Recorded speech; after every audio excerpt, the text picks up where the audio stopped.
Harry's Wife, part 101.81, left broken and shaking. Hello, I'm H.G. Tudor. We now turn to the Daily Beast, which leads with the headline, Harry's wife screamed at staff, left them broken and shaking with fear, new book claims. A book by the royal reporter of the London Times details shocking new allegations of bullying by Harry's wife and Harry. The Sussexes have previously denied the veracity of the reports. Tom Sykes writes as follows.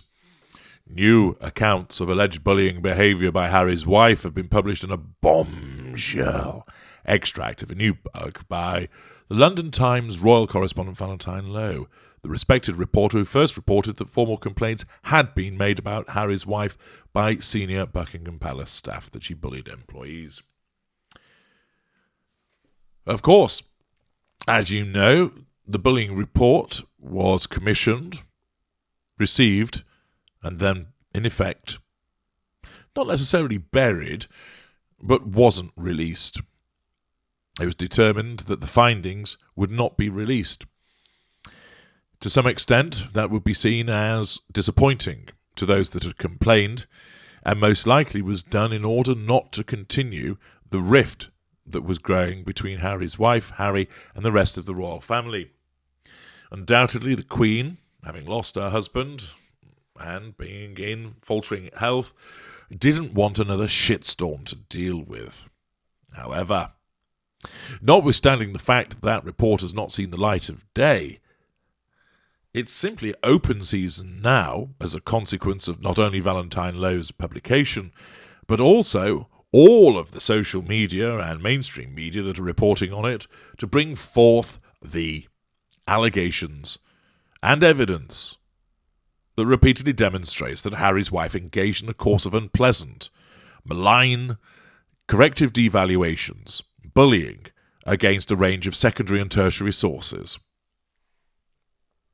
This is problematic for her. It threatens her sense of control, and it does so with the release of evidence, a wave of evidence that keeps coming, using those emotive descriptions of screaming at staff, leaving them broken, shaking with fear. Those reading it will invariably think how unpleasant, how awful to treat people like that. And, of course, there'll be those that think, well, it's no surprise, given that she's a narcissist, and when people don't do what she wants, or too slow doing what she wants, or doesn't do it the way that she wants, then that threatens her sense of control and results in her lashing out, demonstrating the absence of emotional empathy. And, of course, old Ginger Bollocks, not the sharpest tool in the box, governed by her manipulations, and, of course, his own emotional thinking, buys into all of this. He thinks there's nothing wrong with shouting and screaming either. He sees that there's nothing wrong with the bullying. He buys into it as a consequence of the diminution of his emotional empathy, as a consequence of buying into the illusion that she has created. She has wrapped her tendrils around him, drawn him in, and basically bolted him on so that he is in effect almost like a mini version of her at times. Of course, that's when it's outward facing.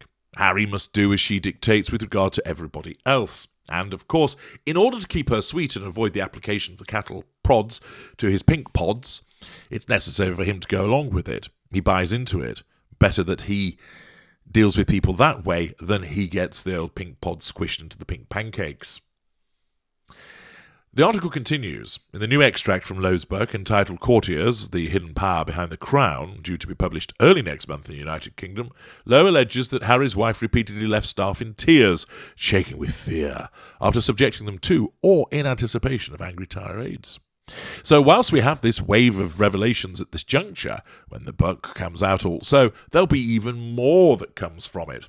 Tom Bower came along, kiss kiss, bang bang. Now it's Valentine Low, kiss kiss, bang bang. And once upon a time, the palace might have sought to protect Harry's wife and Harry from this, in the way that they did with regard to the claim against the Daily Mail, or Associated Newspapers Limited. Not anymore. They're the Duke and Duchess of Overseas, and as a consequence of their own behaviours, have been cut adrift. The article continues, Harry's wife has previously claimed the accusations are part of a calculated smear campaign. Projection, provocation, deflection. Low also alleges that after a series of public engagements in Australia, Harry's wife was overheard by several people saying, "I can't believe I'm not getting paid for this." Low writes that in 2017, 6 months before the couple were even engaged, she told an advisor of Harry's, "I think we both know I'm going to be one of your bosses soon." Threat. Low alleges that Harry's wife saw it as an insult to have to deal with junior staff, and when gently advised in late 2017 to go easy on her and Harry's staff, is said to have replied, "It's not my job to cuddle people," absence of emotional empathy. Low also alleges that Harry's wife threatened Harry that she would break off the relationship with him if he didn't publicly announce she was his girlfriend. Use of threat. Low quotes a source saying, "She was saying, if you don't put out a statement confirming I'm your girlfriend, I'm going to break up with you." Another source told Low, "He was freaking out, saying she's going to dump me." However, it is the bullying allegations that are likely to be the most damaging to Harry's wife and Harry.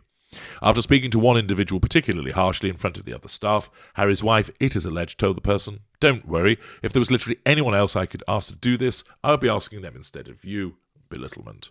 Low says that Prince William, hearing of the incident, consoled the woman, assuring her she was doing a really good job, causing her to burst into tears. One staffer who missed a call from Harry's wife is reported to have said, "She hasn't called back, I feel terrified. This is so ridiculous. I can't stop shaking." There's then the repetition of the member of staff that was bombarded with malign hoovers that I've dealt with in part 101.67. Harry's wife has previously denied allegations of bullying, the Daily Beast writes. They were published just before Harry's wife's bombshell interview with Oprah Winfrey was broadcast. Let's just call this what it is: a calculated smear campaign based on misleading and harmful misinformation. A statement from the Sussex's spokesperson released in March 2021 read, "We are disappointed to see this defamatory portrayal of the Duchess of Sussex given credibility by a media outlet." Well, you may well be disappointed, spokesperson, but it's happening again, and the number of publications that are reporting on all of this, I could choose a good 15 different mainstream publications who are all repeating these allegations, not standing up for her, some saying this is the measure of what she is with their opinion pieces, others just reporting it, and for myself, of course, dissecting it with regard to narcissism. But the fact that so many people are repeating it demonstrates that the support that she once enjoyed has very much melted away, and there are very few that will now stand and defend her in light of these allegations. Of course, there will be some that will do so. They will continue having nailed their colours to her mast. But the evidence speaks for itself. And the fact that so many media outlets are continuing to report on this demonstrates that they accept, in effect, what has occurred and are quite content to report upon it. And the cumulative effect is yet more challenge fuel for Harry's wife. Undoubtedly, we'll see a reaction from her. She can't help but do so after the torrid time of the funeral and the shopping list approach that she's adopted. There's going to be some kind of response with regard to these further allegations of bullying in Valentine Low's publication.